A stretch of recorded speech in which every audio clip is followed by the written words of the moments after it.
माय पंढरीले जाय, माय माय करू माय पंढरीले जाय, मायले दखी दादा विठुबाराय, मने मनी माय उनी उभी राय वजनी, माय उनी उभी राय वजनी, गये तुशी माय शोभे शोभे एकदानी, चाली उनी पाय माय, चाली उनी पाय माय, आपण पडू तिना पाय, मायने दखी दादू बराय.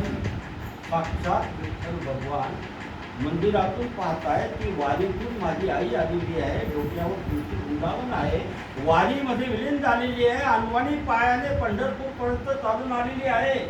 विठ्ठल भगवान जनाईला दहन देऊ लागतायत, हे जनाई दहन राहू दे, उभी राहा आणि चाल माझ्या बरोबर माझी आई पहिला आईला आपण पाया पडू.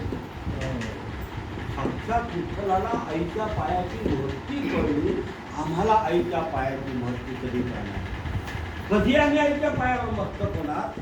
म्हणून विठ्ठलाने सांगितलेलं आहे, मने माय मनी उनी उभी राय वजनी, दिशी माय शोभे गये शोभे एकदानी, उनी पाय पाय माय, आपण पडू तिना पाय.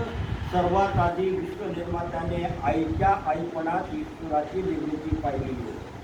म्हणून ज्या आईने या जगाला राम दिले, ज्या आईने या जगाला कृष्ण दिले, त्या पायावर 33 कोटी देव नतमस्तक झालेले आहेत. मग आम्ही कधी नतमस्तक होणार?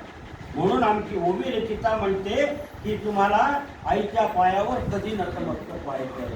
अरे बेटांनो सावधान, आईच्या पायावर गोमित्र शिंपडून आईचे पाय शिजायचे नसतात. आईच्या पायावर दुधाचा अभिषेक घेऊन आईचे पाय पुजायचे नसतात. आईच्या पायावर हळदी कुंकू वाहून आईचे पाय पुजायचे नसतात. अरे लवाईसारखं झुकायचं असतं, मस्तक आईच्या पायावर टेकायचं असतं. जोपर्यंत आईच्या पायाची धूळ आपल्या मस्तकाला लागत नाही तोपर्यंत नमस्कार पूर्ण होत नाही असं वाटतं. म्हणून सांगतो मित्रांनो,